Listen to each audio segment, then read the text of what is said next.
Boa noite a todas, a todos e a todes. Estamos ao vivo pelo canal do Sinasef São Paulo.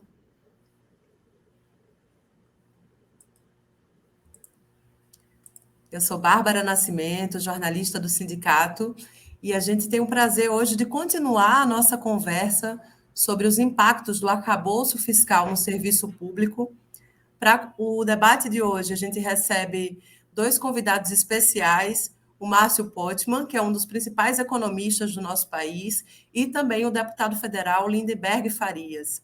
A nossa outra convidada, a Renata Belzunces, que representa o DIEESE, talvez não consiga entrar para o debate de hoje, mas de toda forma está com a gente, construindo diálogos necessários para fazer também os enfrentamentos políticos em defesa do serviço público. E para mediar o nosso debate de hoje, mais uma vez a gente conta com a participação do Rogério Souza, que representa o Sinasef São Paulo. Rogério, convidados apresentados, muito boa noite a todos. Queria também aproveitar para agradecer a participação da Ellen e do Lucas, que fazem a tradução em Libras e que nos auxiliam para que o debate seja o mais inclusivo e acessível possível. Então, passo a palavra para você, Rogério, e vamos começar a nossa discussão de hoje. Boa noite a todas, todos. Todes, Rogério de Souza, da Coordenação Funcional do Sinasef, Seção São Paulo. Agradecer a Bárbara pelo apoio. Tivemos um pequeno problema técnico, né, Bárbara? A gente já está difundindo, divulgando aí o nosso novo link. Agradecer mais uma vez a Eli, o Lucas, os tios que estão aqui dando essa força para a gente na questão da interpretação. E agradecer ao professor Márcio Postman por ter aceitado o convite prontamente. Vamos ter daqui a pouco também o nosso deputado federal, Lindenberg Farias, ele acabou de entrar, e aí teve um problema na rede, já volta, e a Renata do DIEESE teve um pequeno problema, talvez ela consiga entrar somente no final. O país vem atravessando um momento muito importante da sua história, especialmente depois da experiência de flerte com o nazismo que nós vivemos, um nazifascismo que nós vivemos, ou fascismo, como algumas pessoas mencionam, que nós vivemos no governo Bolsonaro, e esse momento ele é fundamental para reconstruir o país, e diante disso a gente tem algumas mudanças estruturais, ou algumas propostas de mudanças estruturais, e uma delas é o arcabouço fiscal. E com o objetivo de ir na raiz do entendimento do arcabouço fiscal, esse sindicato tem realizado alguns debates com a comunidade. Há 15 dias atrás, nós fizemos uma discussão junto com a deputada federal Fernanda Melchiona e também a liderança sindical Fabiano dos Santos, que é do Sintrajude. E hoje nós damos continuidade a esse debate para entender plenamente as consequências do arcabouço fiscal para a sociedade como um todo, e especialmente para a classe trabalhadora. Então, com esse objetivo, nós convidamos os nossos colegas aqui para fazer esse debate, para fazer essa discussão de um tema tão urgente na sociedade. Muita gente com dificuldade de entender, mas, ao mesmo tempo, o nosso entendimento é que o arcabouço fiscal, a sua compreensão é essencial para a vida das pessoas, da pessoa simples, da pessoa que tem um negócio, do servidor público, da servidora, da enfermeira, da professora. Então, por isso, o nosso sindicato vem realizando esse debate. E, para discutir hoje, nós temos aqui o professor Márcio Postman, professor da Unicamp, foi do IPEA, foi da Fundação Perseu Abramo, vários livros publicados, não tem como discutir classe média nesse país, pobreza, sem passar pelos textos do professor Postman. E, em cima disso, professor Márcio Postman, esse final de semana eu estava aqui no Sindicato dos Metalúrgicos de Sorocaba, o S-Metal, um sindicato que eu sei que o senhor conhece, e conversando com alguns trabalhadores e trabalhadoras, uma pessoa me interpelou. Mas qual que é a diferença em relação ao arcabouço fiscal proposto agora pelo governo Lula, defendido pelo ministro Fernando Haddad, e o teto de gasto que foi praticamente imposto pelo governo de Michel Temer. O senhor poderia falar para a gente qual que é a diferença? Bom, olá, em primeiro lugar para todos, um abraço fraterno, cumprimentar então ao Sindifef, à organização desse diálogo, a você, Rogério, que faz essa mediação, também a Ellen e a Bárbara, que fazem a transmissão em Libras, que é muito importante também. Parabenizo por essa iniciativa. E também destacar a importância de trazer esse tema para a sociedade, para os trabalhadores do setor público, porque parece-me que predomina hoje uma espécie de consciência ingênua, quando não um processo de alienação muito grande em relação desse tema central, que é a administração das finanças públicas e, sobretudo, a questão da dívida pública, né?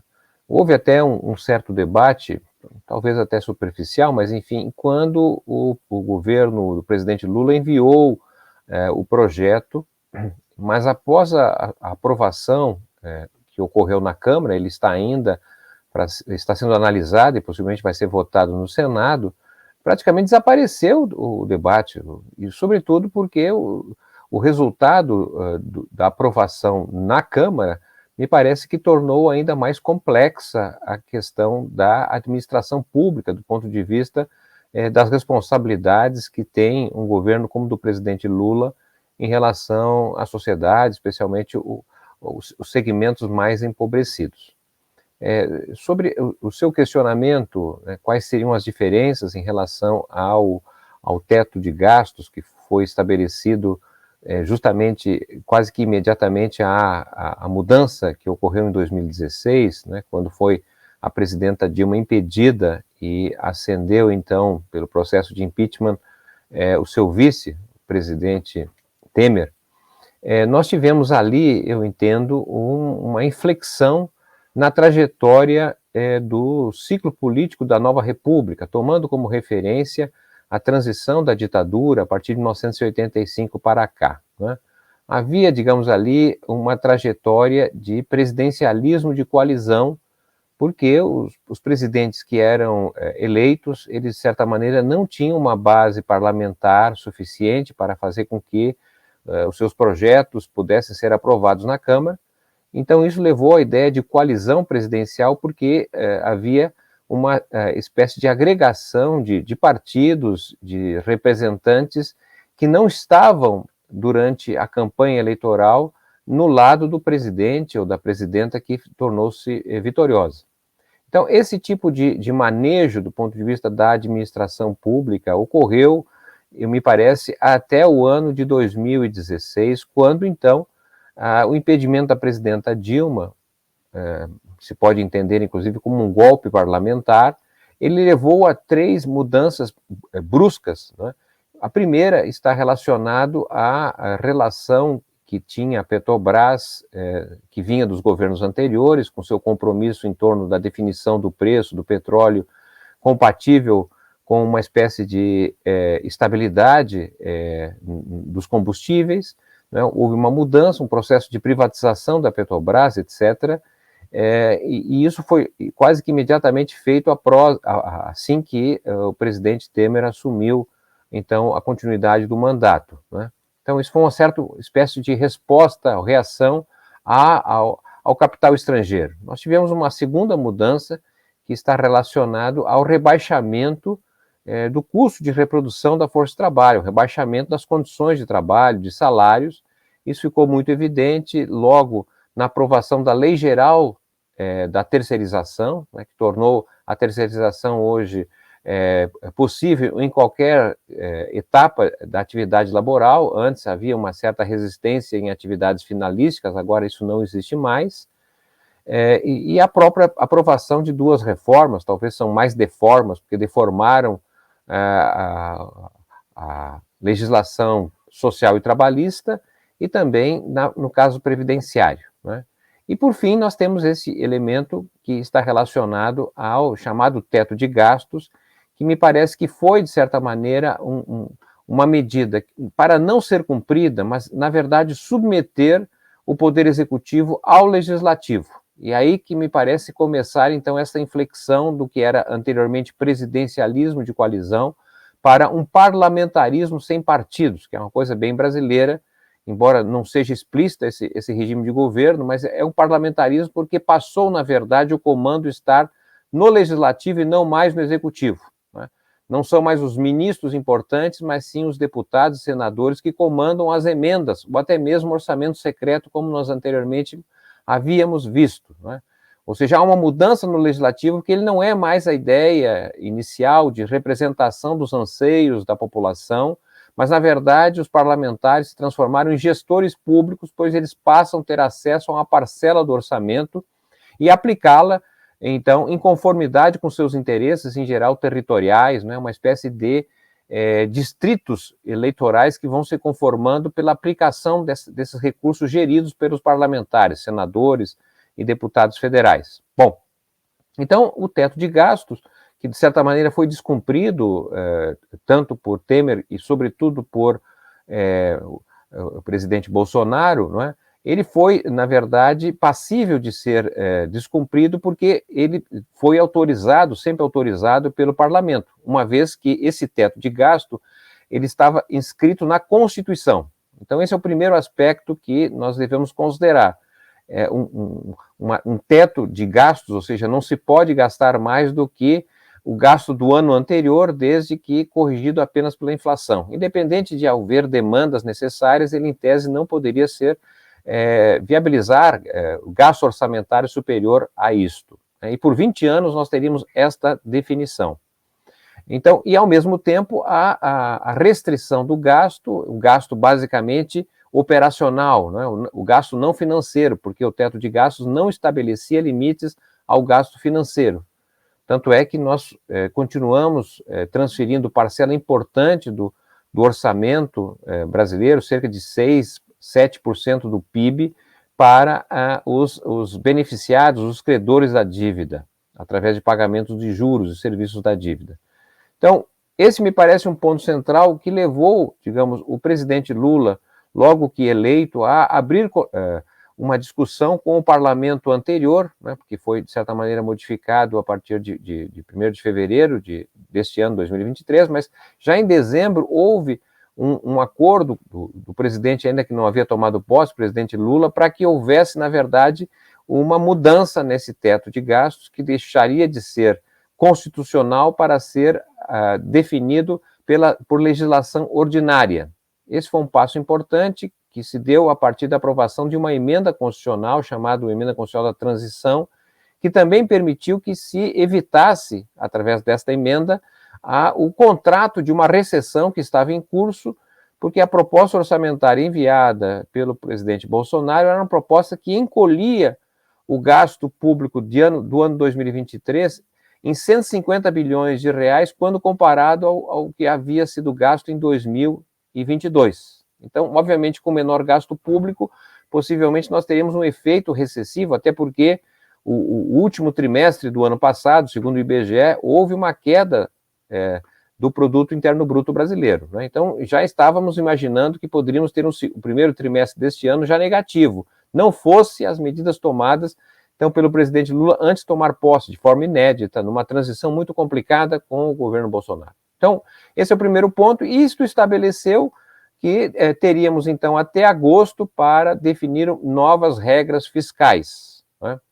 O governo do presidente Lula escolheu um caminho, haveriam outros caminhos, tá certo? Mas, de certa maneira, a escolha que foi feita era, de certa maneira, de dar centralidade, em primeiro lugar, nesta de redefinição da relação entre o poder executivo e o legislativo, de um lado, e, ao mesmo tempo, uma definição a respeito da centralidade da dívida na gestão governamental, na gestão orçamentária. Esses, me parece, são os dois pontos importantes que a nova proposta que foi aprovada no parlamento e que está ainda em discussão e análise no Senado, ela basicamente redefine, não é, que o parlamento, então, poderá, evidentemente, monitorar o gasto público, e isso talvez foram mudanças que foram feitas em relação à proposta originária, que não tinha isso, né?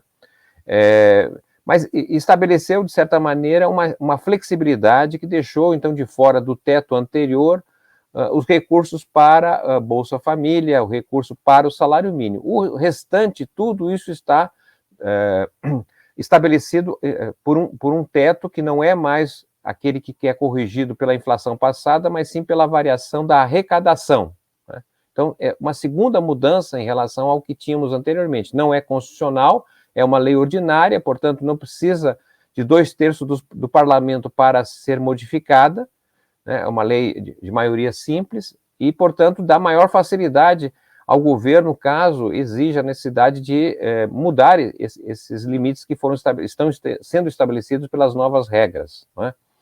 Bem, então nós temos, digamos, uma flexibilidade do ponto de vista da gestão dos recursos por parte do governo que anteriormente não tinha, pois havia sido uma lei constitucional, como estávamos destacando. Segundo ponto, me parece, é que, de certa maneira, a dívida pública continua sendo central na gestão governamental, né? Porque, dados os limites que foram inicialmente enviados, como a nova lei fiscal, e depois a aprovação que ocorreu na Câmara, a gente não sabe como vai ser o desfecho disso pelo Senado, mas, enfim, ali está estabelecido, é difícil imaginar que a economia brasileira possa voltar a crescer de forma sustentada diante dos limites ali estabelecidos, né? Eu entendo que são limites estabelecidos, talvez, pela capacidade que o governo teria de aprovar no parlamento, né?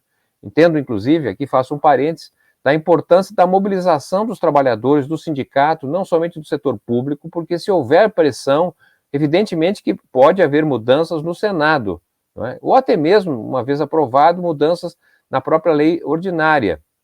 É preciso que a sociedade se empenhe e participe, porque não é apenas uma discussão da votação no parlamento, tá certo? Como nós estamos falando do orçamento público, o gasto público agregado, não é, dos governos estaduais, municipais e federais gira ao redor de 44%, 45% do PIB, quando você soma a carga tributária, não é, mais o financiamento do déficit público, não é, que é um déficit financiado por dívida ou por emissão monetária. Então, isso dá alguma coisa como 10%, dependendo aí do ano. Então, nós temos alguma coisa em torno de 42%, 43%, 44%, que é a quantidade de recursos que equivale à dimensão do PIB, né? Mas, então, apenas para já indo para os finalmente aqui dessa primeira parte, estou vendo que o nosso deputado Lindbergh tem muito mais qualidade para falar a respeito dessa dinâmica, especialmente no parlamento, é a questão do crescimento, do desenvolvimento econômico, que é fundamental, né? Porque nós já estamos praticamente há 12 anos com a economia paralisada, né?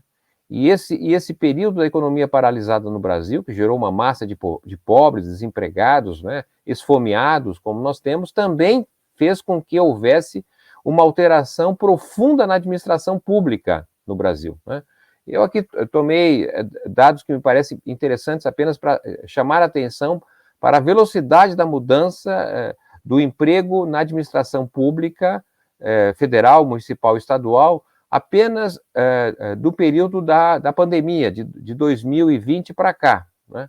Nós tivemos, nesse período, apenas para dar um dado, um encolhimento do emprego público, né? Ele caiu, o emprego público caiu quase 5% de abril, já do primeiro trimestre de 2020 ao primeiro trimestre de 2023, por exemplo, não é? Enquanto também a renda, a remuneração, houve uma redução, né? Se a gente trabalhar só com o funcionalismo público, por exemplo, a queda na remuneração foi de 2%, por exemplo, e o emprego caiu 5,4%, foram 441 mil vagas perdidas, né? Mas, por outro lado, dentro do setor público, cresceu o emprego sem carteira, o emprego assalariado sem carteira assinada, uma coisa estranhíssima, né, que está acontecendo. Nós tivemos uma queda na remuneração dos trabalhadores do setor público sem carteira de 14,3%, e um aumento no número de emprego de 423 mil pessoas.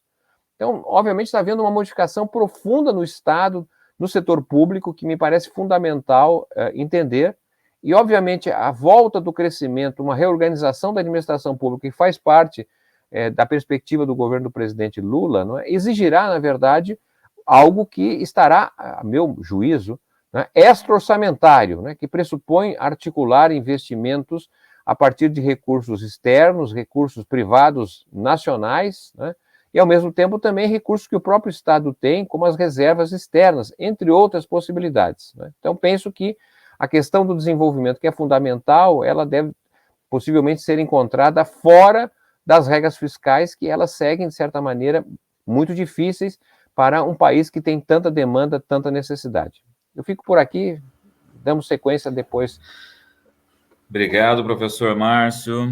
Em cima disso que o senhor acabou de colocar, a diminuição do número de servidores e servidoras do setor público, eu também estou no interior paulista, nesse interior Bandeirantes aí, nesse interior que é conservador, professor Márcio, e numa cidade que vem se aproveitando da reforma trabalhista do Temer, vem contratando vários serviços de maneira terceirizada, inclusive em alguns setores em especial, a gente vê a pejotização, especialmente na área médica. E aí uma preocupação grande que vem de um servidor público, porque o arcabouço fiscal ele estabelece um gatilho que praticamente inviabiliza a realização de concursos públicos, especialmente em momentos que a gente não atravessar crescimentos econômicos. E aquilo que é decidido em Brasília geralmente serve como parâmetro para os estados, especialmente para os municípios, né? Então, diante desse número que o senhor já trouxe aqui, diminuição do número de servidores públicos e essa tendência à contratação de pessoas para prestarem serviços para o setor público, mas não concursada, não com carteira assinada. O arcabouço fiscal pode acentuar mais esse processo que o senhor já está identificando, professor Márcio?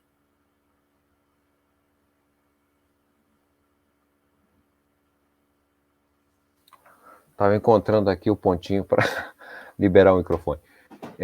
Sim, é um risco, porque, de certa maneira, até nem tem a ver diretamente com o arcabouço, embora o arcabouço, as regras fiscais, terminam exercendo uma pressão sobre o comportamento da renda, né, do gasto com o pessoal, né? E o gasto com o pessoal, como sabemos, não é um componente determinante no problema do déficit público brasileiro e, sobretudo, da dívida, não é? Eu diria que há uma escassez de recursos que é, de certa maneira, estabelecida de forma artificial, não é? O Estado brasileiro arrecada muito menos do que deveria e poderia, porque, na verdade, nós temos, de um lado, um sistema tributário muito desfavorável, já que deixa de fora parcela dos ricos, né? O setor mais dinâmico da atividade econômica paga, de certa maneira, pouco imposto, são isentos no caso das exportações de produtos primários, né?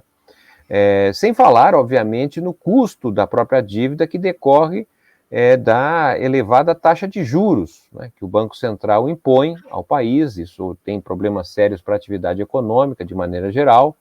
Então, há uma escassez, digamos, de recursos, não é, e que impõe à dinâmica pública algo que está relacionado para além das regras fiscais, né? O governo anuncia aí a sucessão de uma reforma tributária. Esperamos que comece a tocar nesses pontos que são cruciais do ponto de vista de gerar condições melhores para operar a administração pública. Mas eu só queria também chamar a atenção para o fato que foi aprovado, a partir de Temer e Bolsonaro, reformas, na verdade, que deram condições à administração pública operar à margem, digamos, do que seria o mais adequado, considerando a administração pública, não é? Ou seja, a liberalização de concursos através da disponibilidade da terceirização. Nós tivemos, em administrações estaduais, por exemplo, não é, uma espécie de contratação por licitação, ou seja, professores, inclusive, que apresentaram, não é, quanto gostariam de ganhar e, obviamente, foram selecionados os menores, ofertas com menores remuneração. Então, está, eu diria assim, uma situação de desorganização da administração pública muito importante, e vejo justamente no Ministério que foi criado no governo do presidente Lula uma atribuição fundamental, não é, para uma reorganização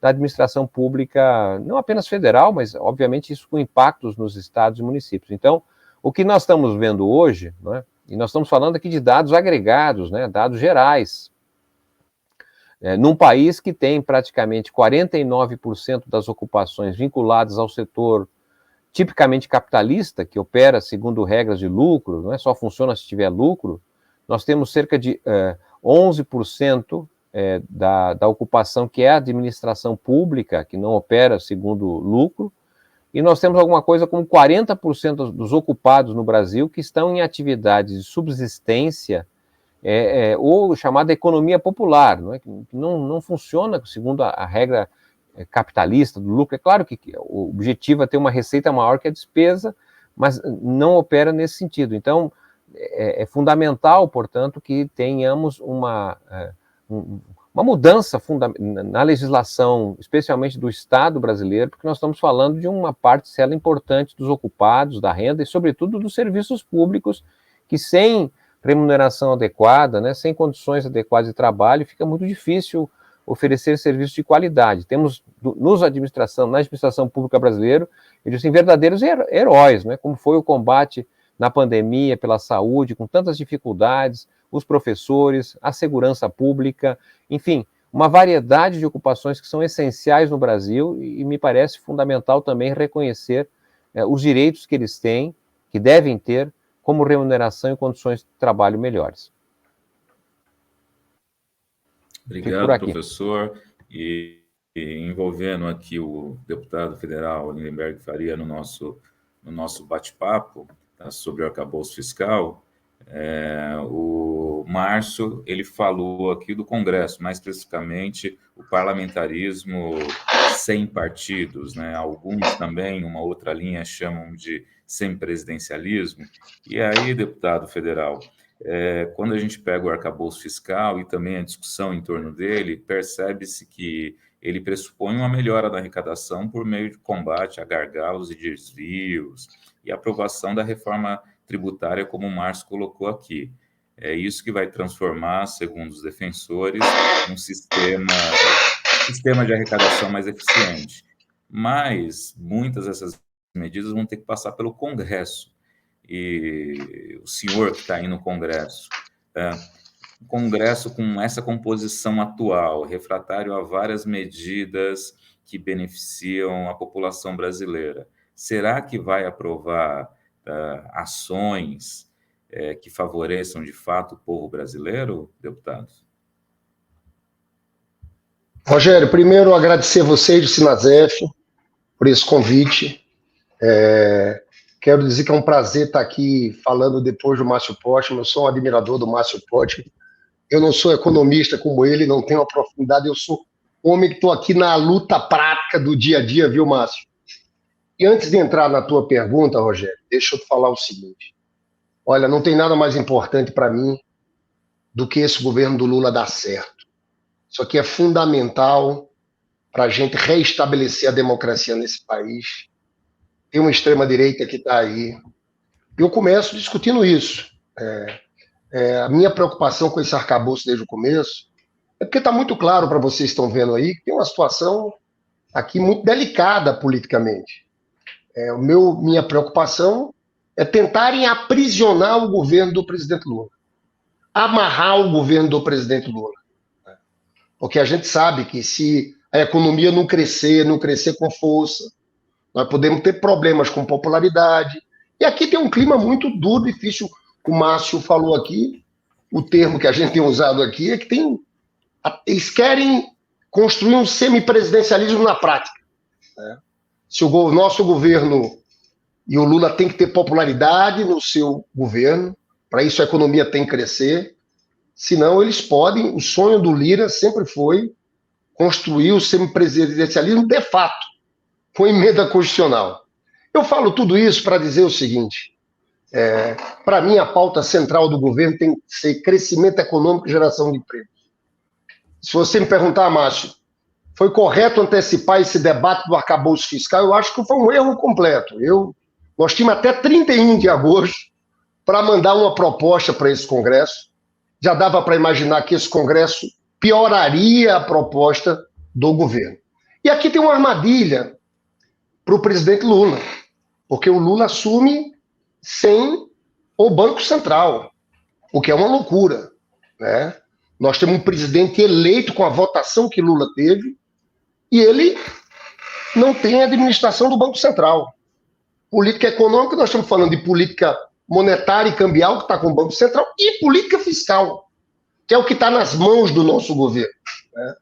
E a gente está vendo o que o Campos Neto tem feito para a economia brasileira. É inaceitável uma taxa de juros de 13,75%. A gente vai ter reunião do Copom amanhã e quarta-feira. E a previsão, Márcio, você está acompanhando pelos jornais, eu estava vendo no mercado de 122 instituições financeiras, 120 falam que vão permanecer com a mesma taxa de juros. Vai, no máximo, ter um comunicado melhor para começar a baixar em agosto. Vale frisar que a inflação despencou. O acumulado nos últimos 12 meses está em 3,94%. Inclusive, essa é uma coisa boa para a questão da popularidade do Lula que eu estava falando, porque você veja, aí tem a mudança de preço na Petrobras também, o botijão de gás saiu de 120 para 80, a gasolina caiu de um bocado, os alimentos estão caindo. Então, agora, como justificar com a inflação de 3,94% você manter essa taxa de juros?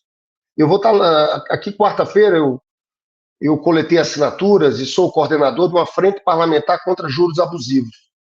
A gente vai na quarta-feira fazer o lançamento dessa frente parlamentar. Mas veja bem, a gente está nessa situação que a política monetária está nas mãos do Banco Central de Campos Neto, que foi colocado lá por Bolsonaro, que para mim faz uma clara política de sabotagem ao governo do presidente Lula. O que acontece?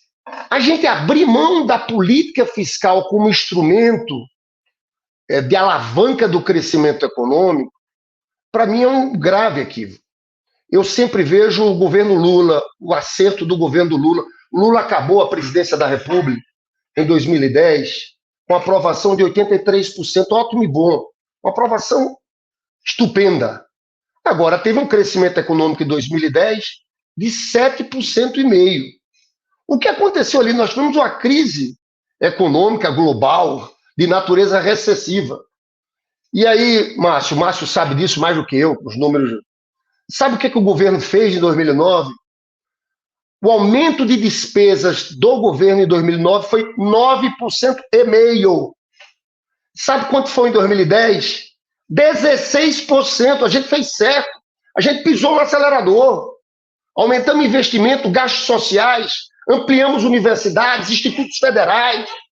Aquilo foi o auge do nosso projeto.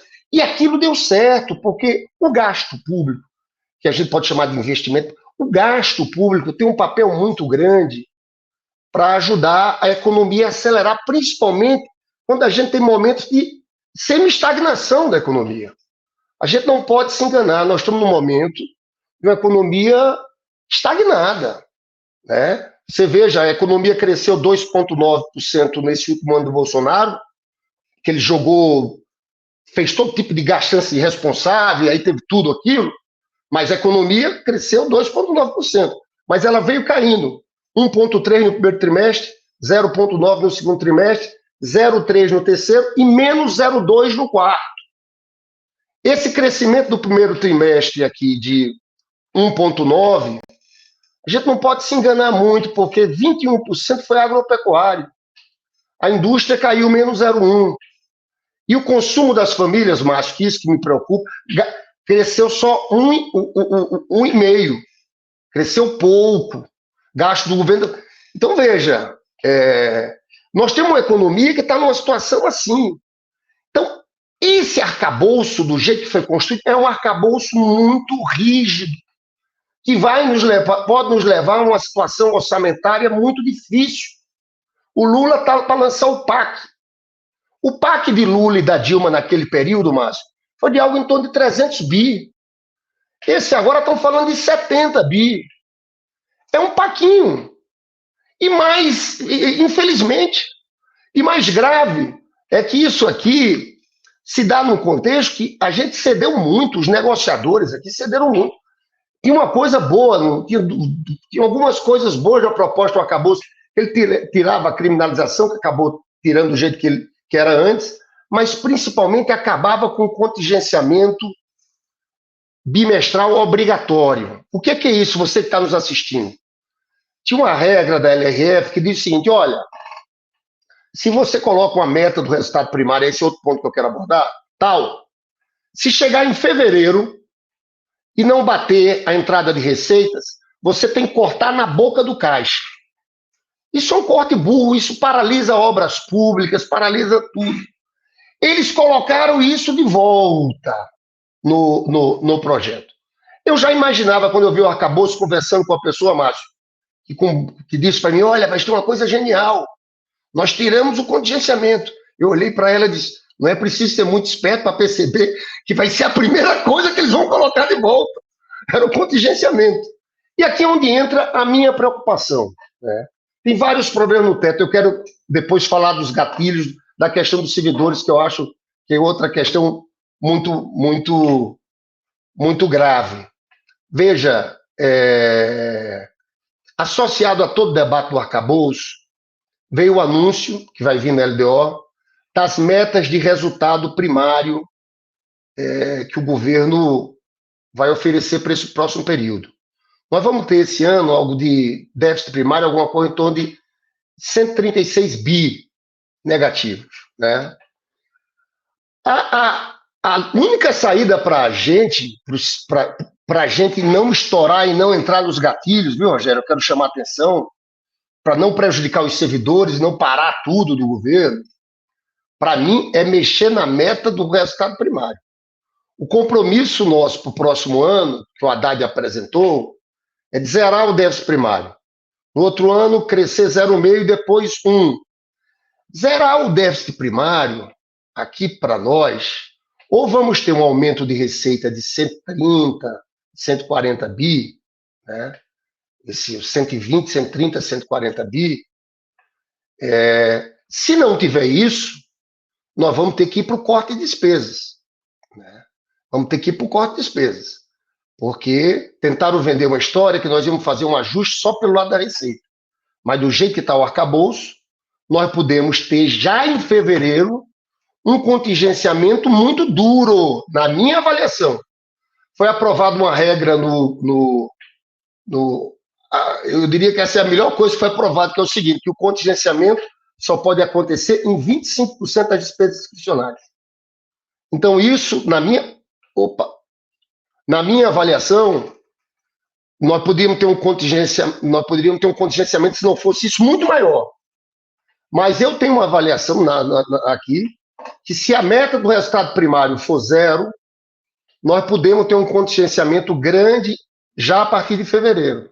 Eu calculo que no ano, um contingenciamento algo em torno de perto de 50 bi. Nós temos 196 bi de despesa discricionária. Dessa, metade investimento, metade custeios de ministérios, de órgãos, né? Mesmo assim, Márcio, com o contingenciamento de 50 bi, corre o risco, se a gente manter a meta de déficit primário 0, da gente não atingir a meta. Aí, se não atinge a meta, o que acontece entre os gatilhos? O contingenciamento, onde é que seria? Seria investimento e custeio. Eles fizeram outra regra, porque tem uma coisa. Esse arcabouço é um novo teto de gastos. A verdade é essa, é duro dizer isso, mas é um novo teto. E veja bem, o presidente Lula tomou a decisão correta de aumentar o salário mínimo de acordo com a inflação e com o crescimento, ou seja, vamos ter aumento acima da inflação. Então, quais são os grandes gastos que nós temos? Previdência. Os gastos, aí nós temos aquela regra de só pode gastar 70% que arrecada. Pois bem, Previdência a gente vai aumentar o gasto, vai superar 100%, por causa do salário mínimo, do impacto do salário mínimo na Previdência. Saúde e educação, isso é outra coisa boa, acabou o teto de gastos, então saúde e educação voltam a receber em cima do 15% e do 18%, da receita total de imposto e da receita corrente líquida. Então saúde e educação vão crescer 100%. O que vai acontecer, esses três gastos, Previdência, Saúde e Educação, vão comprimir todo o resto. Todo o resto vai colapsar. Nós vamos desses 70 bi do PAC, nós vamos ter que... E aqui vai ter uma contradição, tá? Porque aqui o Lula vai ficar bravo. Lula vai dizer, não disseram isso para mim. Mas ele vai ter que, viu, Márcio? Vai ter que cortar investimento e ministérios, ó. Cara, Ministério da Cultura, tal, não vai ter dinheiro, entendeu? Não vai ter dinheiro. Vai estar tudo assim. Então, essa é uma preocupação que eu tenho, que mais grave do que o problema do orçamento, para mim, é o contingenciamento. É claro que o projeto piorou tanto o arcabouço, que nós vamos ter um problema agora. O senador Omar Aziz está querendo tirar Fundeb, que seria muito bom, Fundo do Distrito Federal, a votação vai ser amanhã, e está querendo mexer na inflação, porque até nisso esse relator Cajado piorou. E o problema não é que ele piorou, é que os nossos negociadores concordaram, entendeu? E mudou a inflação que era para ser de dezembro a novembro, de junho a junho. Só que a inflação agora está em 3,94, até o próximo mês vai cair para 3,6.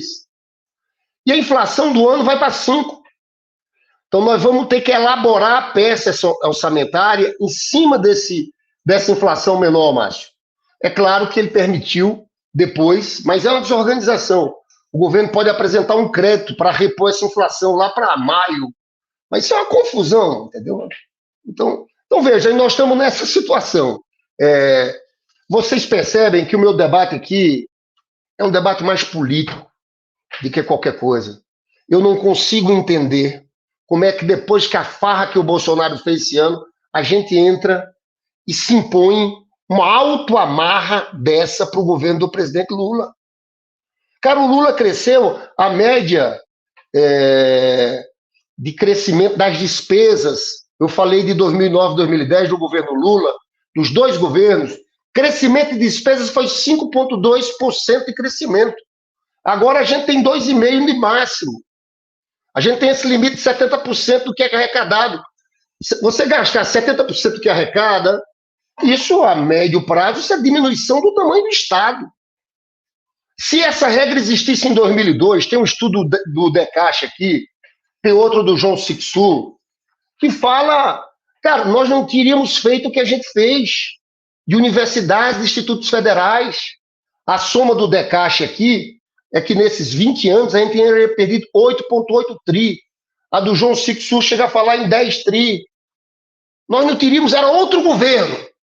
Não era aquele governo que a gente tinha feito anteriormente. Então eu tenho uma preocupação muito grande com as consequências desse arcabouço, num cenário que a taxa de juros vai começar a baixar, segundo eles falam, em agosto, mas aí vem as previsões do mercado, 13,75. Aí estão falando em 12,25 em dezembro. E falando de 10% no final de 2024. Ô, Márcio, é muito alto mesmo assim, a política monetária é muito restritiva. A gente vai chegar lá à frente... Aí, você consegue que eu não consigo entender? Aí a gente se autoimpõe uma marra dessa.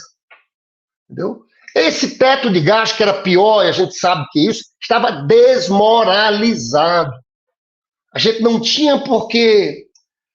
Enfim, é onde vem. Esses gatilhos, que aí eu vou entrar na questão dos servidores, vou entrar também no programa do Lula, que entram e que a gente não pode deixar atingir esses gatilhos.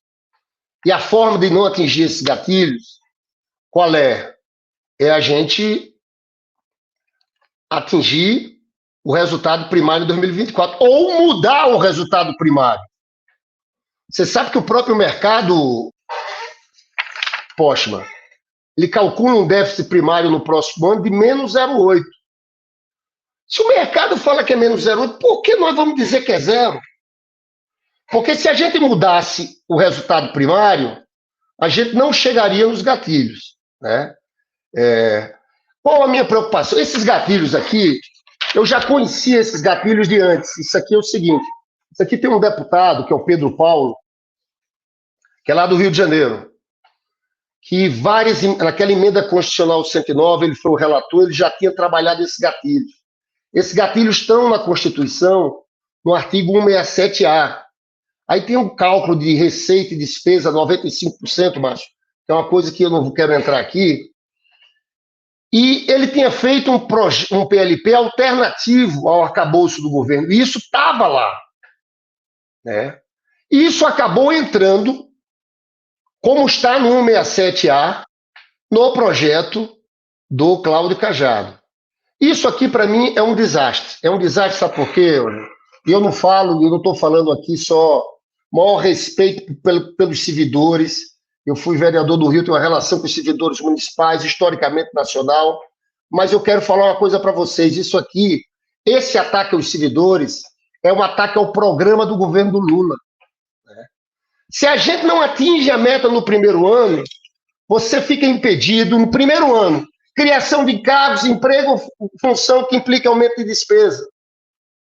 Como é que a gente vai ampliar os institutos federais, que é uma menina dos olhos do Lula, do nosso programa, que a gente tem o maior orgulho.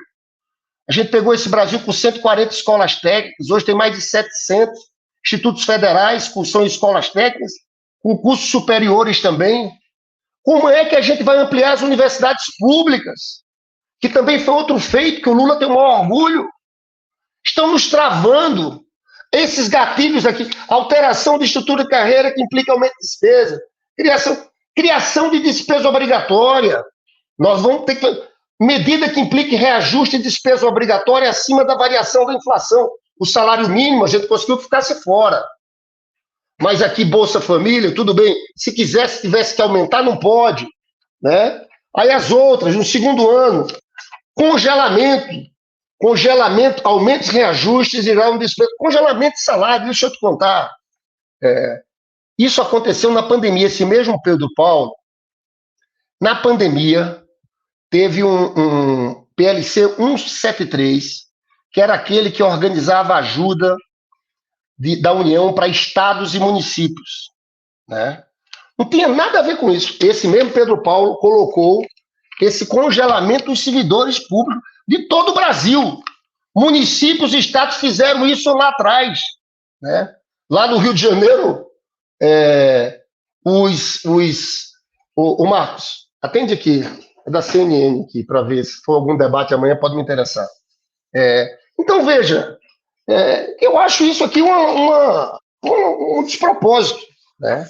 Um despropósito. Então, qual é a tese aqui?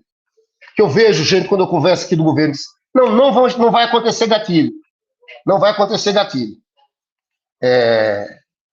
Ou é muita fé em Deus, que eu também tenho, todo mundo tem, ou é muita fé de que nada vai acontecer, ou eu volto à minha alternativa. É mexer no resultado primário, na lei de diretrizes orçamentárias para o próximo ano.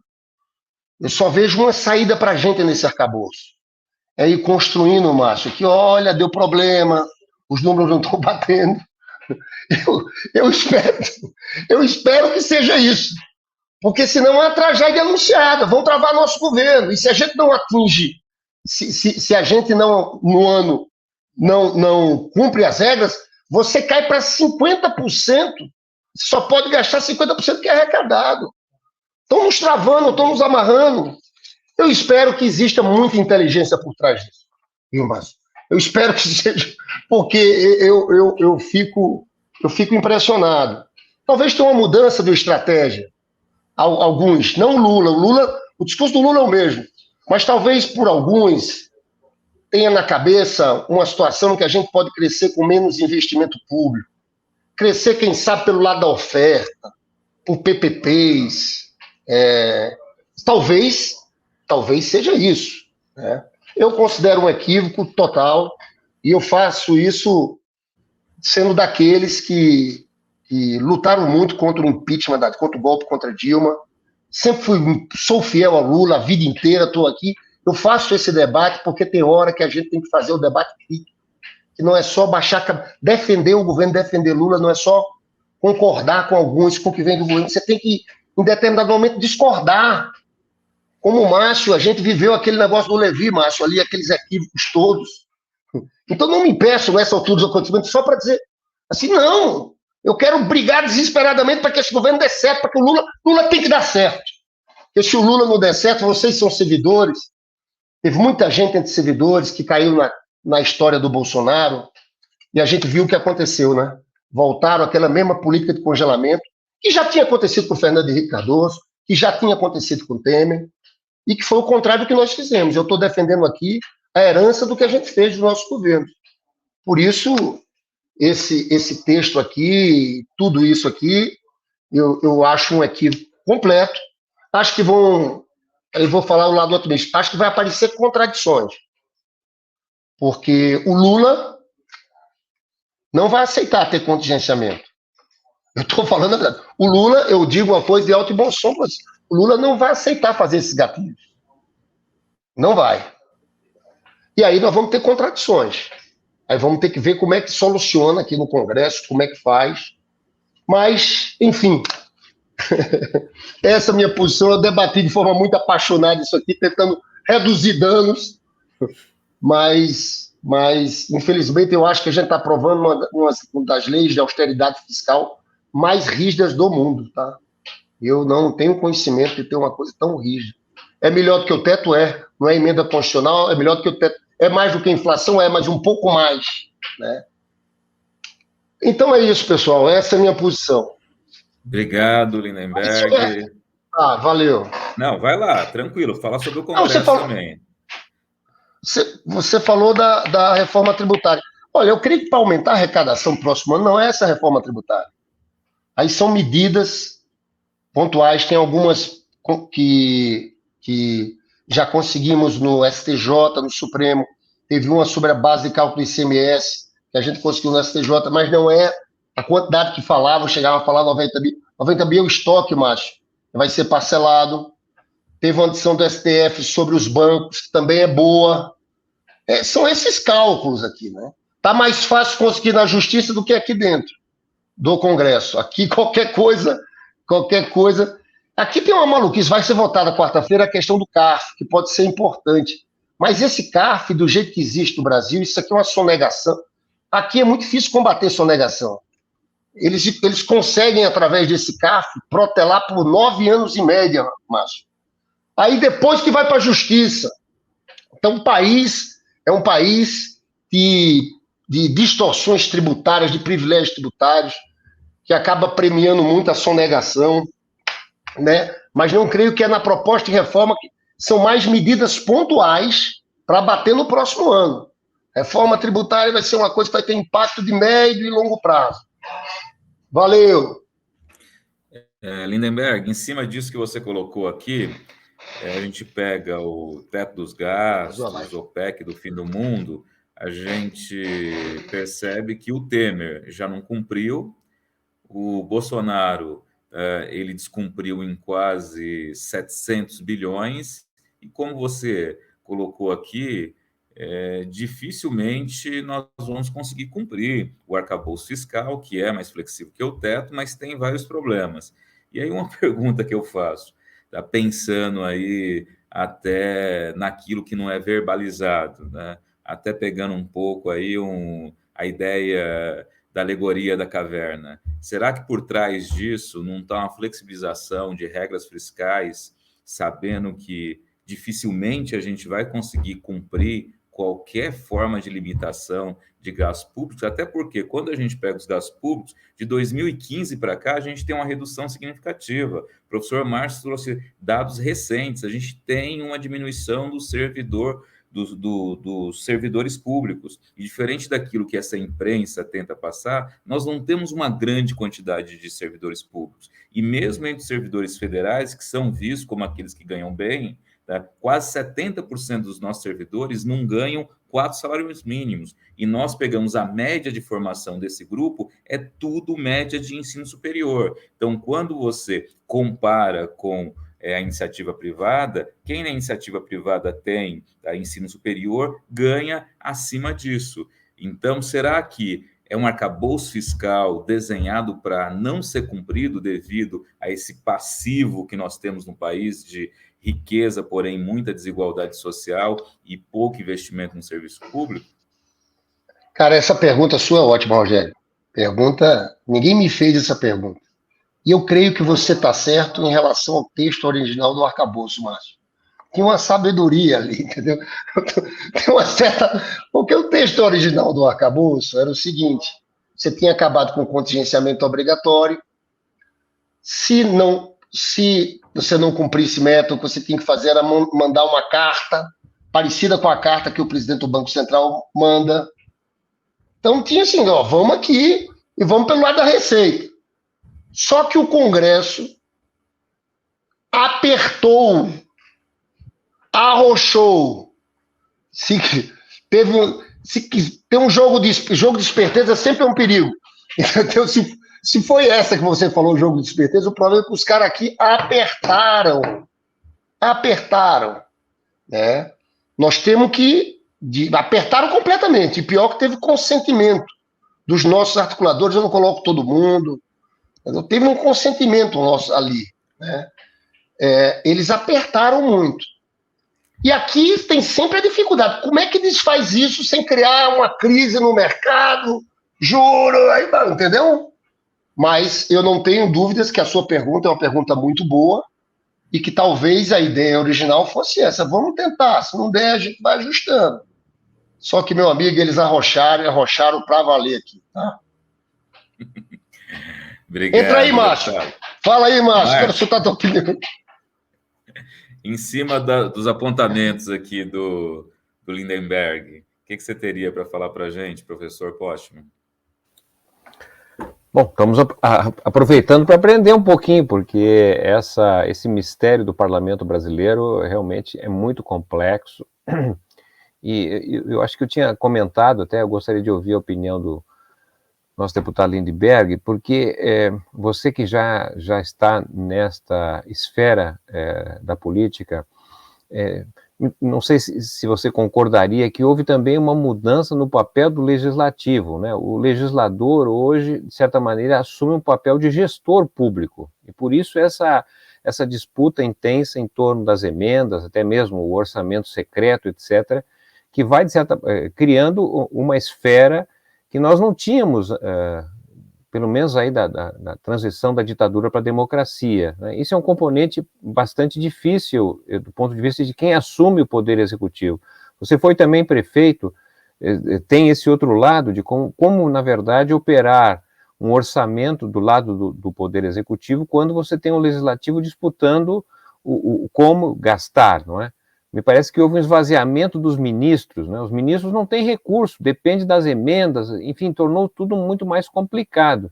Esse eu acho que é um jogo que está sendo também estabelecido, porque o presidente Lula sabe, evidentemente, que o governo que ele herdou é muito diferente do que era de 20 anos atrás, né? Então, eu fico pensando até que ponto não há, de certa maneira, uma inteligência que a gente não consegue perceber, não é? De identificar que, da forma com que o orçamento hoje está constituído, tem pouco espaço para você estabelecer uma política de desenvolvimento, como você está levantando, que é essencial, e eu concordo plenamente. Eu fico lembrando de Juscelino Kubitschek, não é? Que, de certa maneira, também assumiu com dificuldades lá em 1956, né? Teve um golpe, inclusive, que o impedia de tomar posse. Era um governo que tinha cerca de 1/3 dos parlamentares e tinha uma espécie de teto de gastos naquele momento que era estabelecido pelo acordo que o governo anterior, o Café Filho, havia feito com o Fundo Monetário Internacional. Então não havia também grandes recursos e ele, o presidente Juscelino Kubitschek, percebeu que ele não teria condições de governar, porque não tem maioria para aprovar mudanças orçamentárias, não é? Tinha uma restrição fiscal dada pelo FMI. Ele, na verdade, se joga numa ação externa. Ele fica praticamente 3 meses na Europa, fazendo os acordos que vão viabilizar um salto no investimento na indústria automobilística, entre outras, né? Até 1955 não existia o ABC paulista, era basicamente uma região dormitório da cidade de São Paulo, e se transformou, não é, a partir dali no coração industrial da América Latina e Caribe. Não é? Isso se deu nessa articulação externa, de um lado. De outro lado, o Juscelino Kubitschek fez, digamos assim, um plano novo com a sociedade, e permitiu mudar a capital do Rio de Janeiro, né, fazer todo um plano de expansão no seu governo. 11.500 quilômetros de ferrovia, por exemplo, foram estabelecidos, entre outras coisas. Estou lhe dizendo isso para capturar também a sua experiência, a sua visão. O presidente Lula tem viajado bastante, são viagens fundamentais, como ele está fazendo agora para Paris, não é? Itália, e me parece que está ali presente a necessidade de construir um novo ciclo de investimento com a presença de recursos externos, tá certo? Vejo também a pressão que está sendo feita para a redução dos juros, porque nós temos cerca de 8 trilhões de reais depositados nos bancos nacionais. Ou seja, o problema do Brasil não é falta de dinheiro, pelo contrário, tem dinheiro sobrando, só que está tudo adormecido, anestesiado pela taxa de juros. Em havendo redução da taxa de juros, em havendo um programa de investimento com apoio de recursos externos, será que isso não moveria o investimento privado nacional?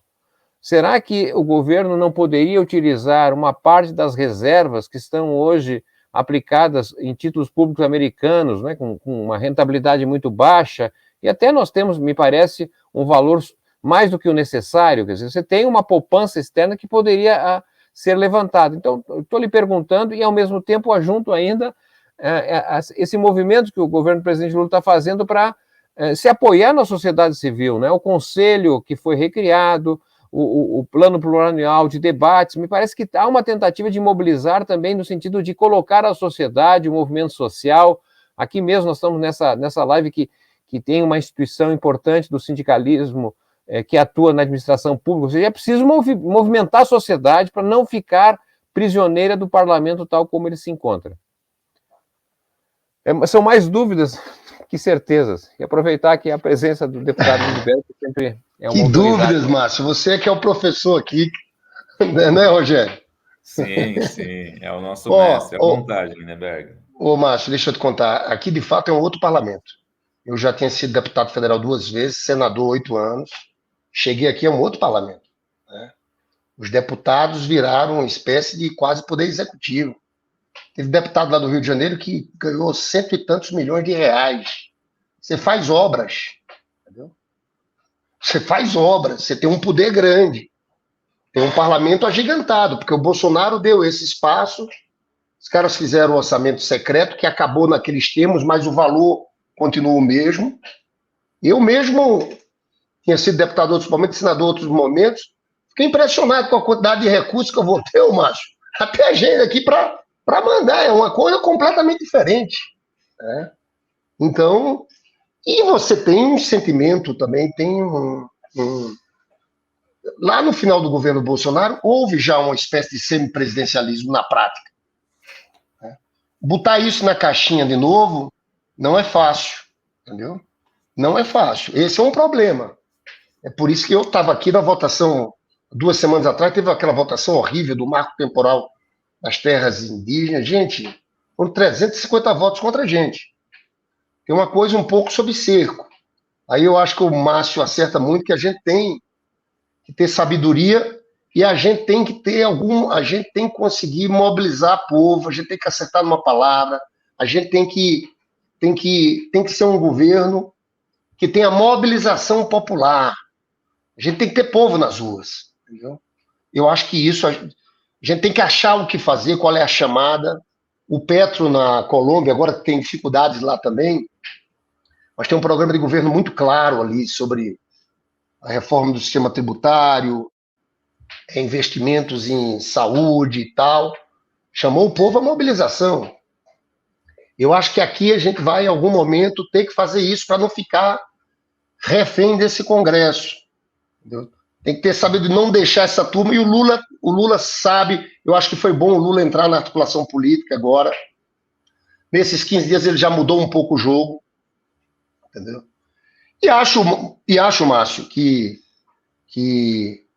depois de a gente ter cedido tanto nesse debate fiscal, que a gente cedeu muito, eu acho que a gente fez errado, fez tudo errado, a gente tem esse caminho. A questão externa, foi muito bom você falar de Juscelino.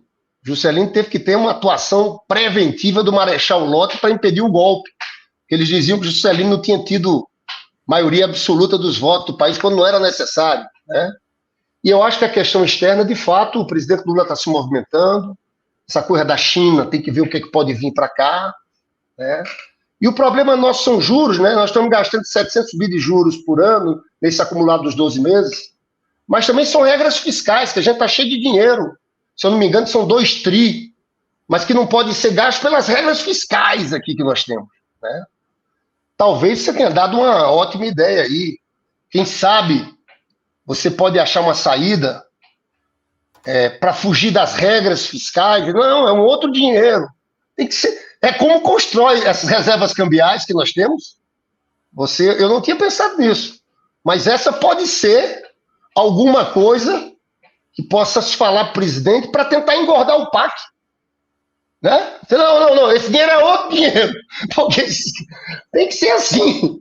É uma coisa meio assim que a gente tem que fazer. O outro caminho é o caminho do Rogério, que é depois dizer, porque veja bem, o contingenciamento pega até as emendas parlamentares.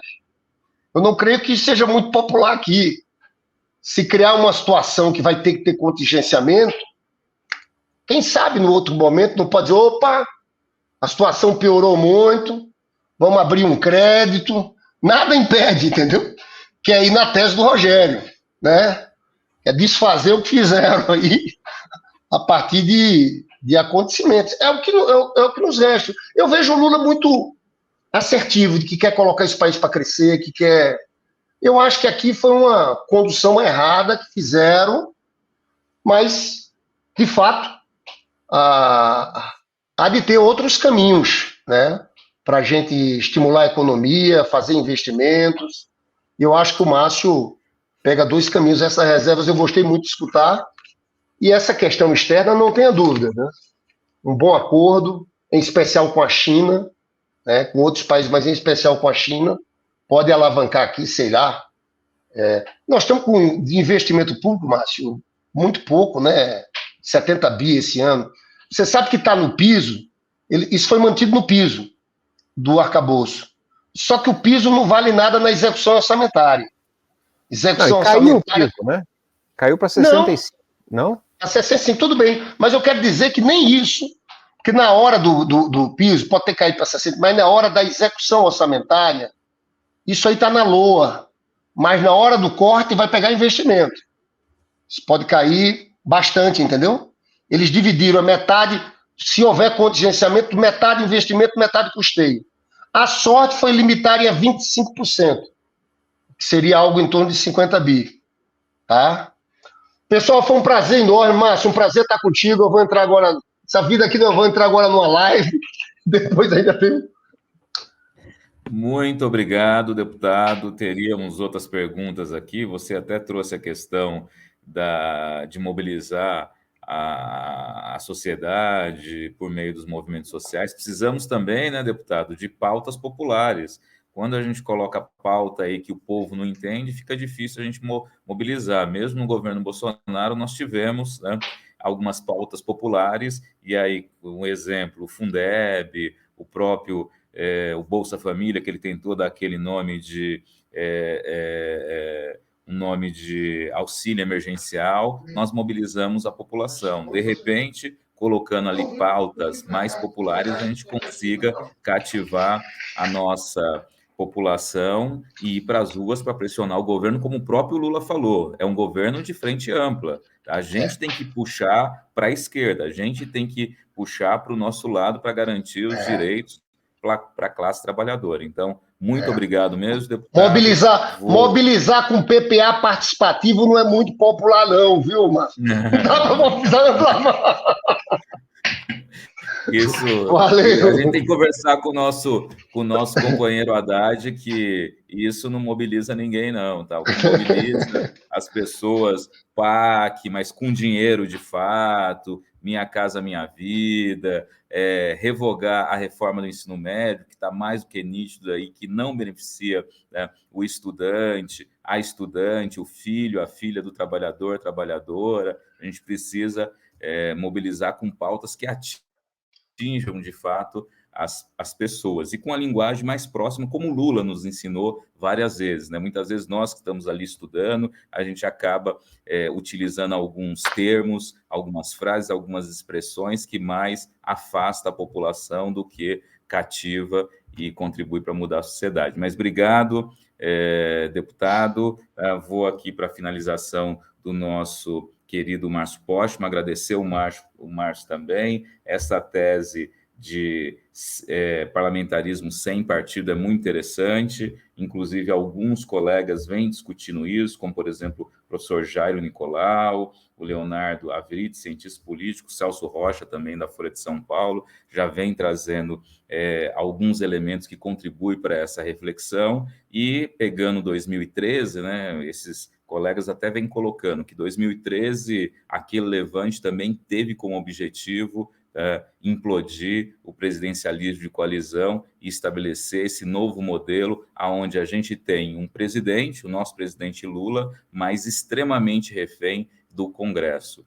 Então, agradecer muitíssimo vocês. Nós tivemos um pequeno problema técnico, a gente está subindo esse vídeo daqui a 5 minutos, tá? Tivemos um problema e não conseguimos transmitir ele na sua integralidade, mas a gente compartilha com vocês, e muito obrigado. E Márcio, suas considerações finais? Bom, eu acredito que não são finais, porque nós estamos ainda no meio de um processo que pode ser alterado para o bem ou para o mal. A votação do parlamento, como foi feita a explicação pelo deputado Lindbergh, né, mostrou que houve uma piora, um torniquete mais forte, mas o Senado pode haver alterações, né, e mesmo o próprio presidente pode não aceitar o que vier do parlamento. Então, mas isso é um processo que, como foi muito bem dito, pressupõe mobilização da sociedade, né? É assim que são, na verdade, estabelecidas legislações. E eu espero que um debate dessa natureza, e o que vocês vêm fazendo, possa, de certa maneira, ajudar a mudar o curso da história, né? Porque a história é feita de vontades, de anseios, mas também de muita luta, muita mobilização. Muito obrigado, uma boa noite, uma ótima semana para todos. Muito obrigado, Lindenberg, Márcio. Só lembrando algo que o Márcio trouxe aqui, durante o mês de fevereiro, março e maio, nós temos uma ampla discussão na mídia tradicional sobre o arcabouço, e logo depois do arcabouço ser votado na Câmara, praticamente ninguém discutiu. E aí fica a questão, por que a imprensa elitista não voltou a discutir o arcabouço? Porque, no nosso entendimento, o arcabouço atende o interesse desses grupos. E aqui, enquanto coordenador estadual de um sindicato classista em defesa da classe trabalhadora, nós precisamos de medidas econômicas, como o Márcio sempre coloca, que defendam a classe trabalhadora, que defenda a população mais simples da sociedade brasileira. É nisso que nós lutamos. Agradecer os dois colegas aqui e até a próxima. Muito obrigado, Ellen, muito obrigado, Lucas e Bárbara. Até. Até mais.